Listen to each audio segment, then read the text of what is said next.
2 nuclear powers, 1 tarmac, 0 trust. This is Joint Base Almendorf. Inside these hangars are F-22 Raptors that scramble every week to intercept Russian aircraft trying to probe American airspace. 2 aircraft descend towards the runway. One carries Donald Trump, the other carries Vladimir Putin, President of Russia.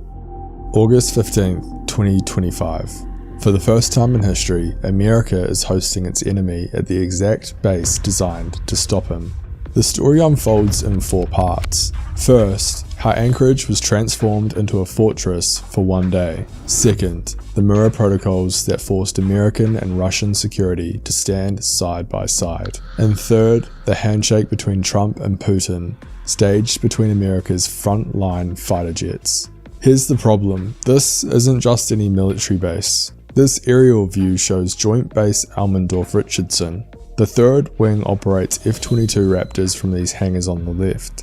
The Alaskan NORAD region headquarters sits in this building complex on the right. This is America's Arctic Defense Command Center. These are the same F-22s that regularly intercept Russian Tu-95 bombers when they probe Alaskan airspace. The most recent documented intercept was July 22nd, 2025, but today it's hosting the leader of the country it defends against. The security perimeter starts 30 miles out. These concentric rings cover Anchorage. The outer ring covers 30 miles, the inner ring 10 miles. It's completely sterile. Every airport in Anchorage affected. Commercial flights delayed 15 to 45 minutes, from 9:30 to 6:45 p.m. local time. 750 people descend on Alaska for this meeting. Hotels are booked solid. It's peak tourist season. Solution: the University of Alaska, Anchorage, opens its dorms. These dormitory buildings house Russian intelligence officers sleeping within kilometers of America's Secret Service agents. The logistics alone are staggering. Armored motorcades and support vehicles flown in on cargo planes. Equipment shipped from the lower 48. Rental car lots cleared across the city. Hundreds of journalists arrive. At least 350 registered by Thursday. One of the largest media presences in Alaska's history. But this is just the beginning. The real complexity starts when enemies have to protect each other. This is reciprocal protocol, and it's absolutely insane. Putin's security operates differently than anything America has seen. The Federal Protective Service, FSO, commands 50,000 personnel, far larger than the US Secret Service.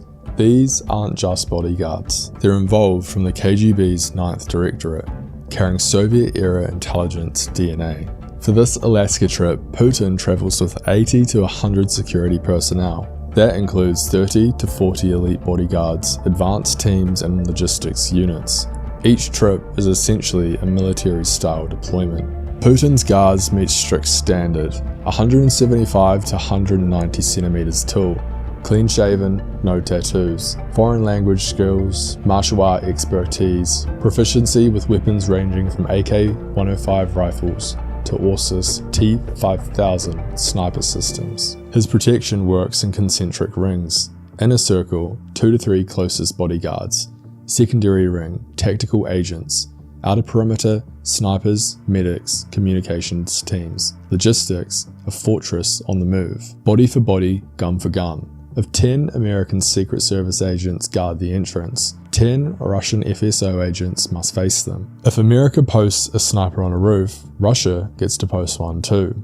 Thanks to diplomatic arrangements, Russian FSO agents can be authorized by the US State Department to carry firearms during such a visit. The US Secret Service provides venue security, but Russian agents keep their guns. Neither side rides in the other's vehicles. Neither side serves the other's water. Even the translators are mirrored. One American, one Russian. Large reciprocal security details coordinate side by side under US and State Department protocols. Every movement choreographed. Every position carefully planned. The advanced teams work quickly to plan this. The summit came together in about a week. Every detail negotiated, where each agent stands, which doors they can open, how many steps from the aircraft to the meeting point.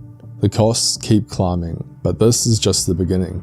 The real complexity shows when enemies have to protect each other, but the location choice creates the ultimate irony.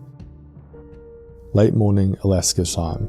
Both leaders arrive on their respected presidential aircraft and step onto the tarmac for a choreographed handshake between parked fighters above an Alaska 2025 stage, with B-2 and F-35s roaring overhead. Putin steps off his plane directly onto American soil. The same F-22s that tracked his military movements are now ceremonially welcoming him to Alaska. The handshake happens directly between the jets, every angle captured by hundreds of journalists just a few meters away. Then they do something unprecedented. They enter the presidential state car, Cadillac 1, together for a short time to drive to the meeting room on the base. An unusual move with no visible aides or interpreters. For the first time in history, the presidents of America and Russia share a motorcade together. Putin sits in the back seat of an American armored vehicle, surrounded by American Secret Service agents, while his own FSO detail follows in armored SUVs. The meeting begins at the airbase itself, one-on-one sessions with just translators, then a delegation meeting with 20 officials from each side, and then a joint press conference with a pursuing peace backdrop. For 6 hours, the president of Russia conducts diplomacy within miles of America's primary Arctic Defense Command Center. Even during the press conference, we were able to hear a little bit of English from Putin. Thank you very much, Vladimir. Next time in Moscow. Oh, that's an interesting one. I don't know. I'll get a little heat on that one. But some of these Russian agents are operating near an American NORAD facility for the first time in their careers. The final cost, with all the aircraft, fuel, people, etc., would be upwards of $10 million after doing some calculations. The result, no concrete agreements, no policy changes, no breakthroughs on the war, no nuclear arms deals either. Millions spent for what appears to be a catch-up.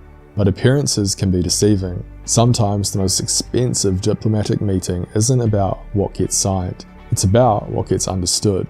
Putin saw exactly what he was up against: the speed of America's response, the sophistication of the aircraft, the professionalism of the operation. Millions to let your enemies see exactly what they're facing. The meeting isn't over. Putin flies back to Moscow. Trump returns home. Joint Base Elmendorf-Richardson returns to its normal mission, defending America against Russian aircraft. But now, just maybe, the Russian aircraft will keep their distance.